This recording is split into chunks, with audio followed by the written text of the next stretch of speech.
Então, boa noite. Boa noite a todos. Muito obrigado pela presença de todos vocês. Boa noite. A gente recebe hoje a nossa convidada Marta Suter. Ela é escritora, é sócia da empresa Consult, trabalha com consultoria empresarial aqui no Rio de Janeiro. E a Marta Suter, ela dedicou 10 anos da sua vida pesquisando sobre a Mesopotâmia, sobre a antiga Mesopotâmia. E com isso ela adquiriu inúmeras obras sobre o tema, visitou museus internacionais e também entrevistou renomados especialistas. E estamos muito felizes pela sua presença, Marta, e temos certeza que será um trabalho maravilhoso. Muito obrigado novamente. Com a palavra, Marta Suter. Boa noite a todos. Boa noite. Estão podendo ouvir bem? Sim. Está dando para ouvir bem. Ah, que bom. Então, esse convite ele vem numa boa hora porque justamente a gente está vivendo um tempo assim muito ligado com a parte da medicina, né? E a ideia surgiu também de falar como é que nós temos problemas na atualidade, alguns problemas na atualidade, como é que eles são ou foram resolvidos na antiguidade. E é interessante fazer essa conexão. A minha ideia é justamente contar para vocês 3 historinhas. São fatos reais, né? E que aconteceram na Mesopotâmia ao longo de diferentes períodos. Então, só para a gente se situar, a Mesopotâmia ela equivale hoje ao que seria o Iraque. Deixa só o Jorge botar no segundo slide, para a gente ver o mapa para poder se achar.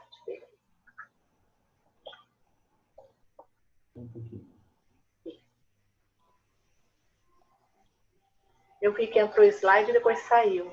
Ah, eu só estou colocando. Tá. Deixa eu só guardar um pouquinho entrar o slide para eu mostrar para vocês uma coisa. Fica mais interessante.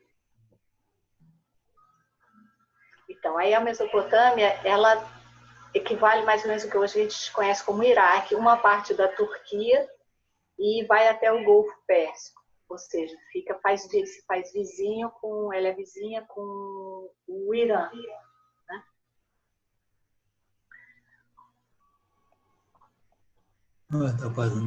Pronto, está aparecendo aí. Então, esse slide é só para a gente ter uma ideia de onde a gente está hoje, que é Rio de Janeiro, para onde a gente vai ter que viajar. Não. Que é onde tem esse asteriscozinho. Então, no próximo slide, a gente já consegue ver mais ou menos a delimitação do que era em amarelo a Mesopotâmia. Tá vendo? Essencialmente é o Iraque, né? Pega um pedacinho da Turquia também. Então, a Mesopotâmia, ela ficou conhecida até por nós através da Bíblia, principalmente. E esse nome, ele é originário da Grécia, quer dizer, meso, quer dizer meio, potâmia, água, rios, né? Entre rios. Os povos que moraram na Mesopotâmia, eles não chamavam de Mesopotâmia, eles chamavam cada cidade, cada região deles de país. Então, tinha o país da Babilônia, tinha o país do Uruk, o país de Mari e assim por diante. Vai falar aí ou vai me ouvir? Então, vendo o próximo slide.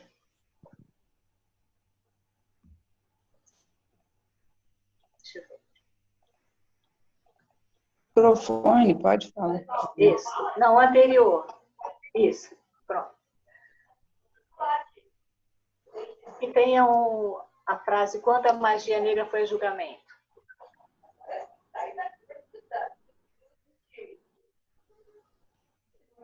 Esse está ótimo. A primeira história que eu vou contar é quando a magia negra foi a julgamento. A feitiçaria, ela era uma preocupação muito grande para os antigos mesopotâmios, né? A ponto da prática ela ser mencionada no Código de Hammurabi. Essa slide que a gente está vendo é uma parte do Código de Hammurabi, tá? Então, o que acontece? O assunto pode até parecer inusitado, feitiçaria, para constar entre sentenças legais, né? Mas as pessoas acreditavam naquela época que a magia negra era capaz de causar danos reais. Então, houve pelo menos um caso de feitiçaria que chegou nos tribunais. Tanto que a gente sabe disso, porque tem uma sentença em que está escrito que se um homem livre lançou contra um outro homem, ou uma outra pessoa, um cidadão, uma acusação de feitiçaria, mas se ele não pôde comprovar, aquela pessoa a quem foi lançada a acusação de feitiçaria, ou seja, o réu, ele vai até um rio, ele vai mergulhar no rio. Se o rio dominar essa pessoa, ou seja, se essa pessoa se afogar, né, é o sentido de dominar, o acusador vai ficar com a casa da pessoa que ele acusou. Agora, se ao contrário, se o rio purificar a pessoa e a pessoa sair ilesa das águas, aquele que fez a acusação é que vai ser morto e a casa do acusador vai ser entregue ao réu, a pessoa que ele tentou difamar. Essa é a sentença. Tem algumas coisas interessantes, é uma sentença muito pequena, você pode dizer, poxa, eu não vou conseguir extrair muita coisa dessa história, né? O que é isso? Mas dá para a gente ler o seguinte, dá para perceber que, primeiro, eles falam só nessa sentença de um cidadão, dos cidadãos livres, que eles chamavam de avilum. Ele não menciona, no caso, outras classes sociais, pessoas que já se sabia que trabalhavam para o palácio, ou escravos. Aí você vai se perguntar, imagina que você deve estar se perguntando, mas feitiçaria qualquer um pode fazer contra qualquer pessoa do reino, não só entre pessoas livres, né? Então, para a gente entender essa omissão, vale a pena a gente perceber que a resposta pode estar no próprio código que a gente está lendo, que é o Código de Hammurabi. Bom, primeiro que o Código de Hammurabi, na verdade, não é um código, é um conjunto de leis que reuniram de sentenças que o rei falou, né, proferiu, e dos ancestrais dele. Peraí, que eu vou tirar. Vai me dar? Não, vou tirar para você. Eu só estou parando porque tem pessoa falando, aí eu não sei se eu continuo falando ou não. Pode continuar? Eu vou pedir para as pessoas colocarem o seu microfone no mudo, porque senão vai dificultar bastante. Marcos.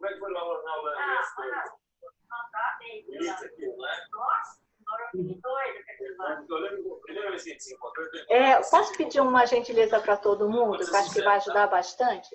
Se vocês puderem colocar o microfone mudo. Eu já botei. Fechada no suprimento. Agora, eu acho que as coisas não acontecem por acaso. A gente recebe milhões de casas e a gente veio na sua casa contar a história para você. Tem alguém que está ligada. Continuo falando? Bom, eu vou continuar, então. De toda maneira, eu ainda estou ouvindo gente falando, mas eu vou continuar. Vou bancar mal educado e vou falar.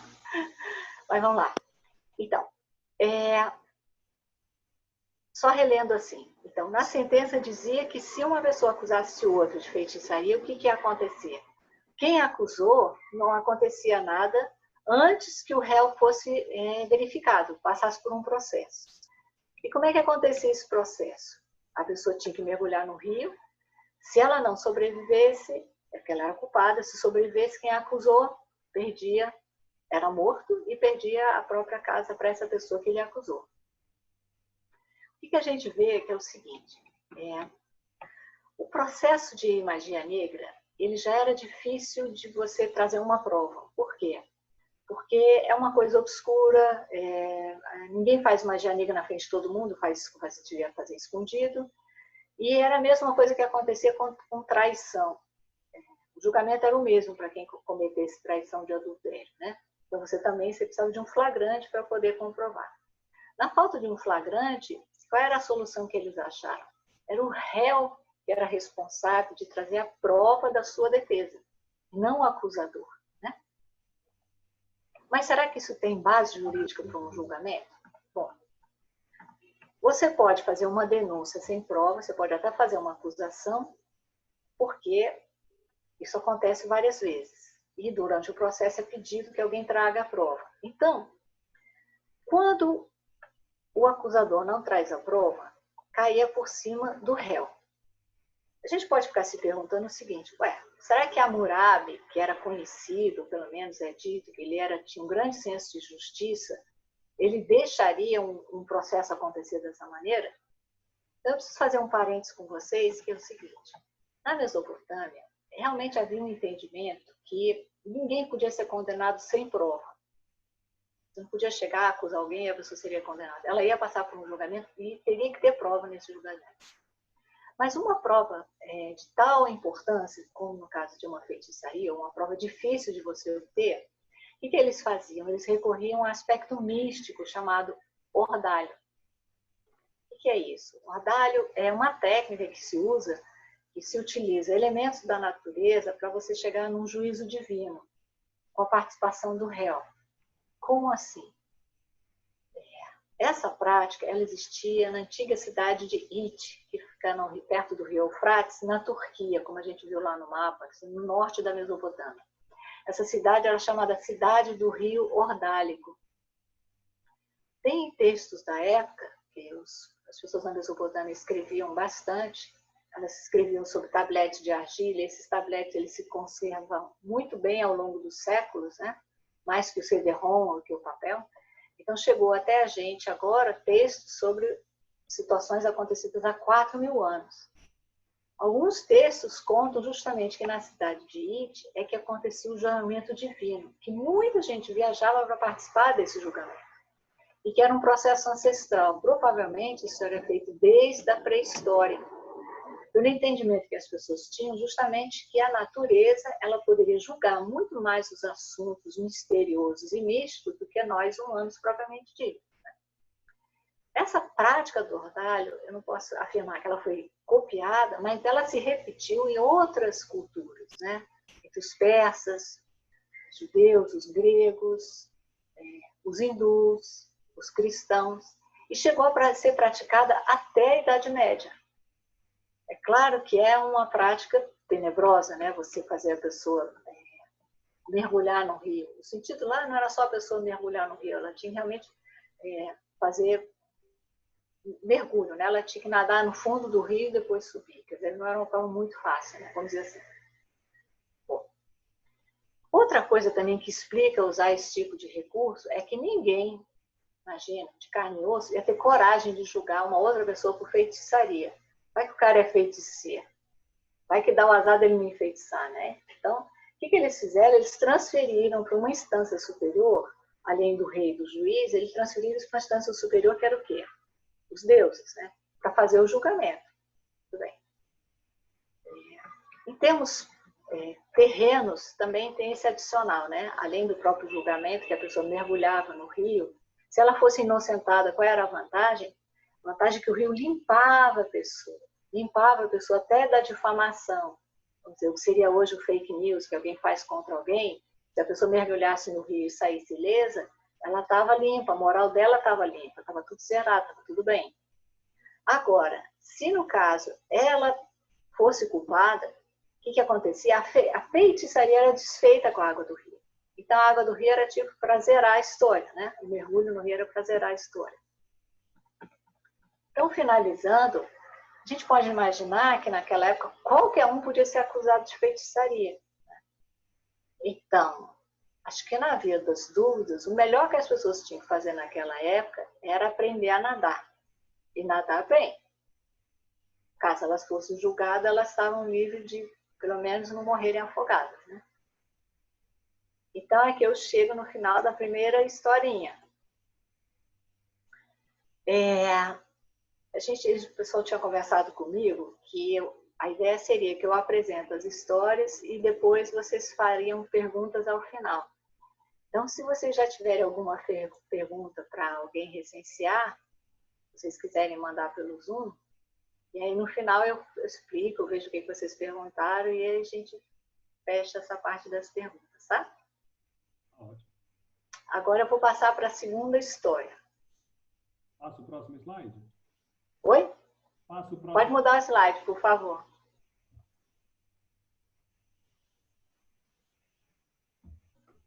Ele me obedeceu, espera aí.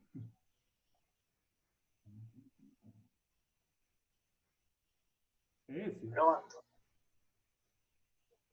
Essa segunda história já é uma pergunta, né? Não é uma afirmação, né? Quem irá me curar?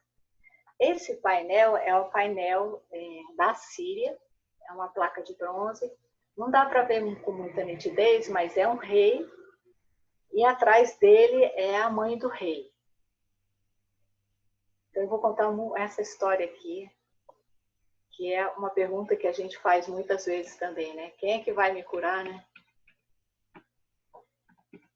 Então, esse relevo em bronze que a gente está vendo é um retrato do rei Assar-Ardão, ou conhecido como Assaradão, parece que é Azaradão, né? O nome dele.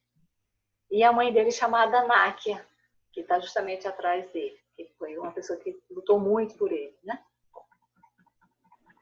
Então, nossa história começa relembrando um antigo costume que você muitas vezes podia saber alguma coisa sobre uma pessoa em função do significado do nome dela. Assaradão, né, que era o príncipe da Síria, ouvindo esse nome, se a gente entendesse assírio, de imediato a gente ia saber que ele não era filho único. Por quê? O nome dele é Assur, Ahá e Din, que quer dizer o deus Assur deu um irmão. Então, ele era irmão de alguém, ele não era filho único. Mas nem por isso, com a força desse nome, a relação fraterna na família dele era lá muito boa. A história toda começa quando o rei Senaxeripe, o pai dele, perdeu o filho primogênito. Então, esse rei olhou de imediato para o segundo filho, a lista de filhos que ele tinha, né? Só que ele decidiu inverter a lógica da sucessão. E acabou escolhendo o filho mais novo para destinar ele ao trono. Evidentemente, como a gente vê no próprio painel, essa decisão teve influência da mãe de Assaradão, que é a esposa do rei, era a segunda esposa do rei e a favorita. Isso acontecia muito. Os homens, os reis, se deixavam influenciar também pelas esposas, né? Pela opinião das mulheres. Algumas não chegaram a se tornar rainhas, existem casos de rainhas, mas elas, como primeira dama, elas tinham uma força muito grande sobre o soberano. O que aconteceu? Voltando à história, quando o rei Senaxeripe decidiu colocar o filho mais novo como seu sucessor, a coisa não ficou boa, não. Os irmãos não gostaram, os outros filhos ficaram super chateados, teve muita briga no palácio, a tal ponto que o rei decidiu colocar esse príncipe mais novo escondido em um lugar longe e seguro, com medo que ele fosse assassinado. O que o rei Senaxeripe não previu foi que a fatalidade aconteceria com ele.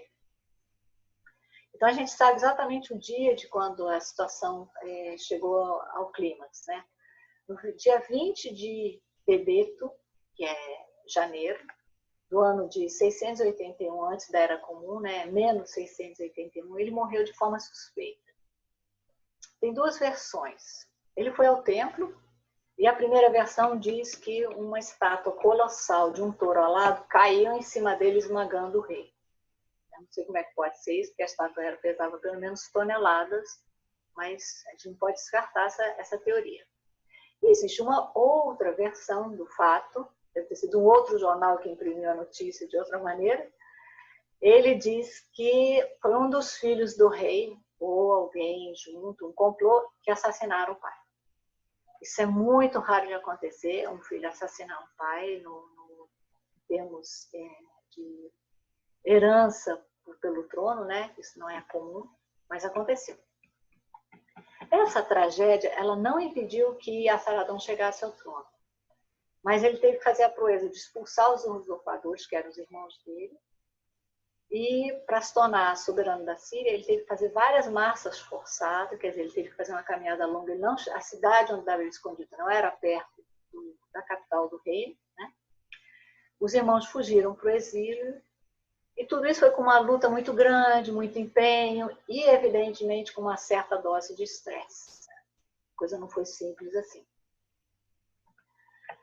Agora, até que ponto esses fatos contribuíram para afetar a saúde do jovem rei é algo que a gente pode se questionar, porque a Saradão passou o resto da sua vida cercada de magos, sacerdotes e médicos.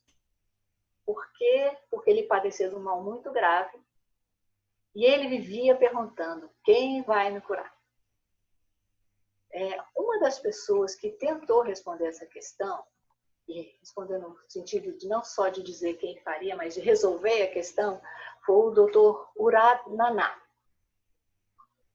O que ele faz? Ele visita o rei e, finalmente, segue lá para a oficina dele, para o laboratório dele, para formular alguma receita, algum medicamento. Ele faz uma análise.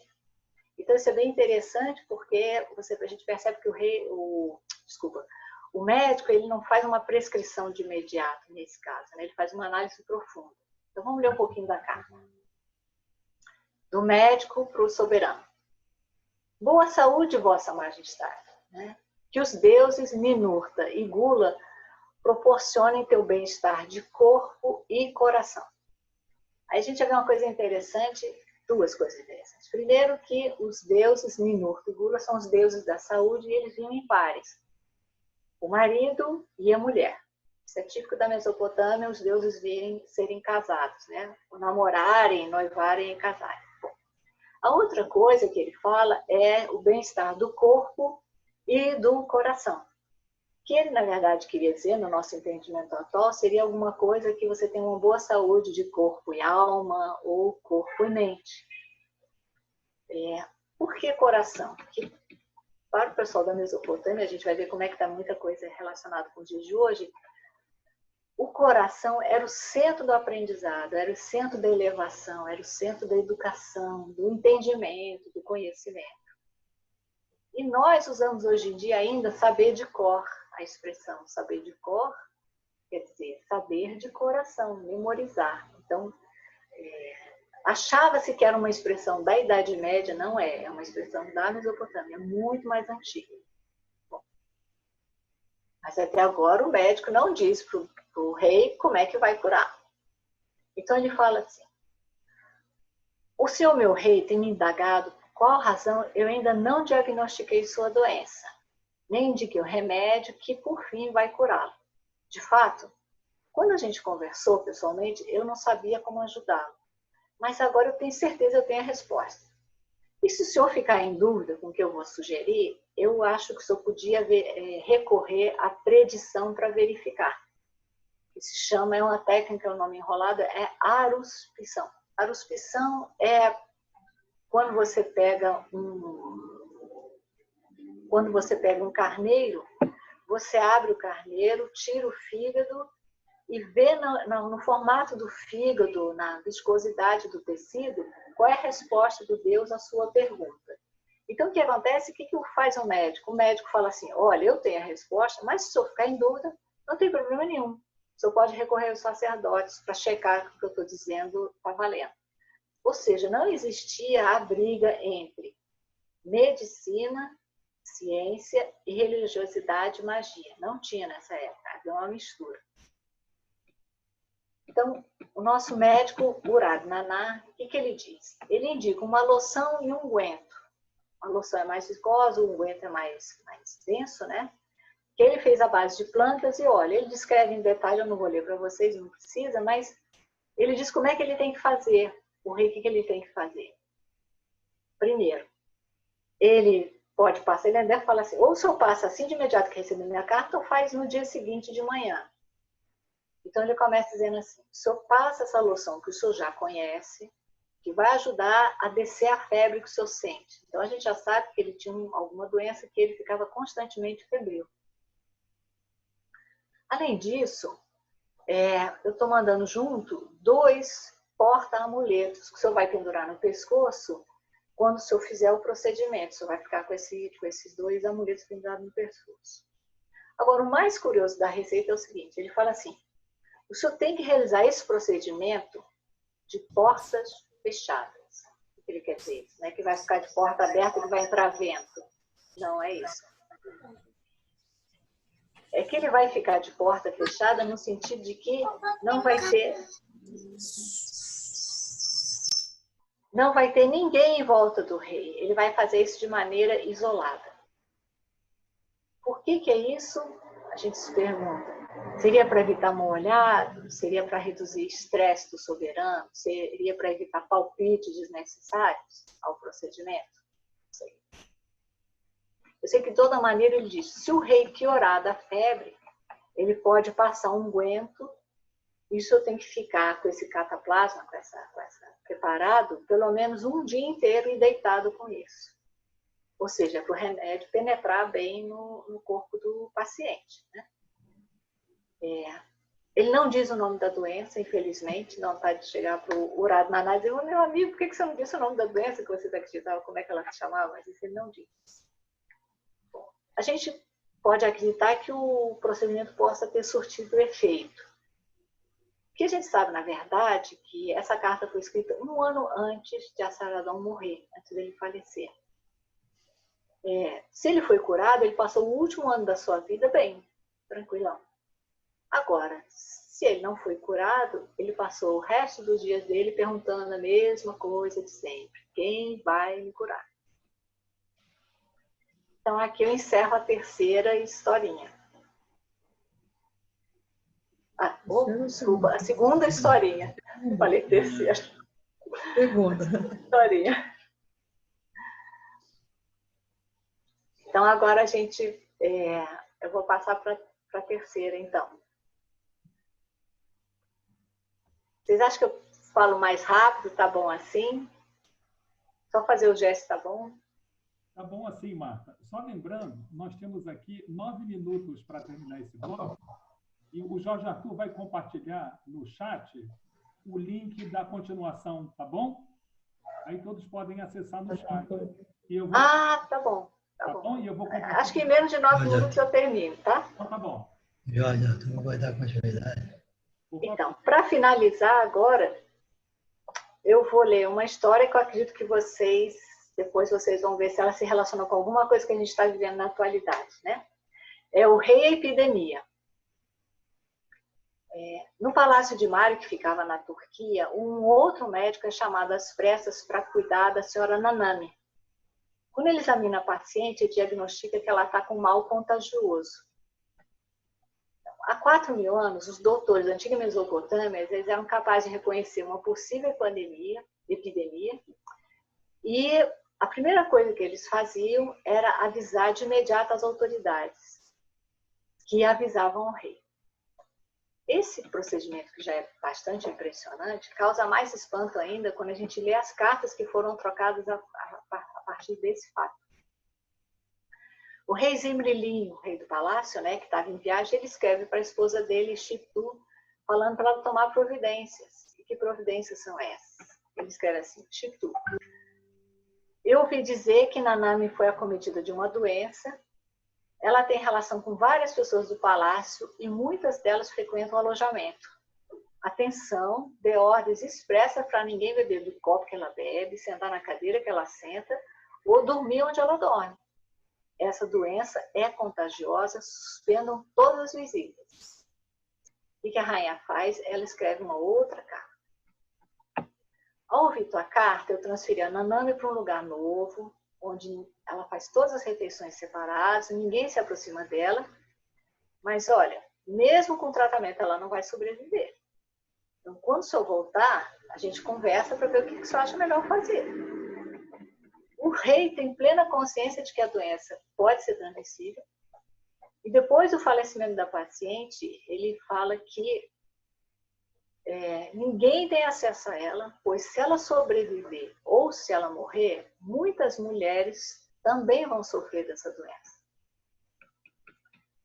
Então, essa ocorrência em tempos tão antigos mostra que, diante de uma situação urgente, o processo de comunicação, primeiro, era ágil. Segundo, eles sabiam o que fazer. Terceiro, apesar da evolução da medicina, a gente percebe que o bom e velho isolamento continua sendo um importante recurso para conter a propagação de doenças contagiosas, quando ainda a gente não dispõe nem de vacina, nem de medicação apropriada.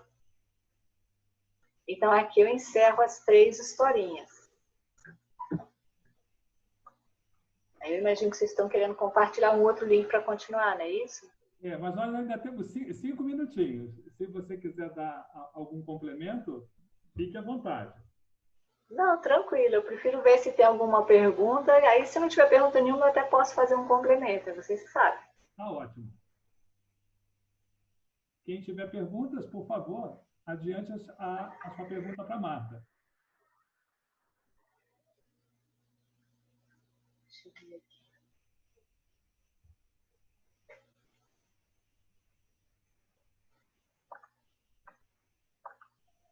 Acho que eu não estou vendo, não, né? Jorge, Não, tem... você tem alguma pergunta, Jorge Arthur, no chat? Até agora, não. Então. Sintam-se à vontade para fazer as perguntas, pessoal. Tranquilo, o pessoal fica meio tímido mesmo.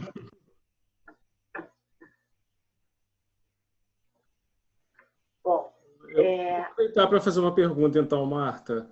tá bom. Você falou sobre a primeira história, quando as pessoas eram submetidas ao rio.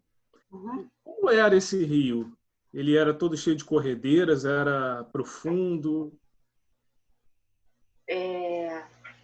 Assim, a configuração do rio ela foi mudando com o tempo, mas eu imagino que não devia ser um rio muito fácil de você nadar, pela dificuldade que era a prova. Segundo, as pessoas tinham que mergulhar fundo no rio, elas tinham que submergir. E existem relatos, aí já são casos que não só magia negra, né? A pessoa tinha que tirar uma peça pesada de dentro da água, então tinha uma dificuldade.